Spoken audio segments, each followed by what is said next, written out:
Hi, this is Dr. Christopher Burton, and I'm here to help you understand the business of medicine. We're going through the 21 irrefutable laws of leadership, and today we're on number 11, the law of the inner circle. The law of the inner circle states that a leader's potential is determined by those closest to him. Do you agree? I find that your leadership potential is increased through a team effort by those who are closest to you on a regular basis. So who is on your team? Do you have a team? Do you even need a team? I suggest that everyone needs a team in order to reach their full potential.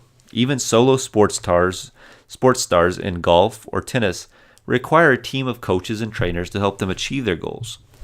Entertainers have vocal coaches, managers, event planners, and a whole entourage of other team members to make sure their events go smoothly. Likewise, physicians need nurses, medical assistants, receptionists, billers, and more to make sure that they have a successful and efficient practice. Can you imagine if you had to room your own patient, check them in, take their vitals, send out billing statements, and all the rest that goes into the patient encounter? I certainly wouldn't want to do all that. That's why in my practice I developed a team that I could depend on to make sure those things were done efficiently. Patients were seen in a timely manner, and all the therapies, labs, and tests I ordered were done and followed up on. I know what my strengths are and where I have weaknesses. Good leaders will spend as much time as they can working in their strength zones and find people to bring around them who have strengths in areas that the leader has weaknesses. Good leaders also realize that when things need to be done, things that no one else can do, they will spend their time doing those tasks. They learn to delegate the rest. They don't waste time doing things that they're not good at.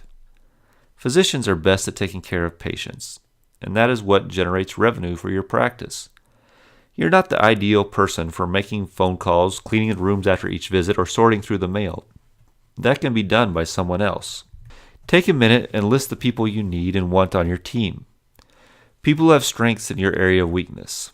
Nobody does everything well, so identify your strengths and then think about how you can coach others to develop their strengths to enhance the team's overall effectiveness. Or if you don't have time to train and coach, or if that's not your strength, find someone who can. For example, I go into practices to teach communication for office staff, or to coach practice managers and administrators on how to lead their teams more effectively and get the most out of their strengths and the people around them. Those are my strengths, and that's how I can help other teams. Don't be a Lone Ranger leader. Lone Rangers really aren't as effective. They can get some things accomplished, and for a while it may seem like they're able to do things just the way they want. But my philosophy is to hire the best staff you can, develop them as much as you can, and then hand off everything you possibly can to them.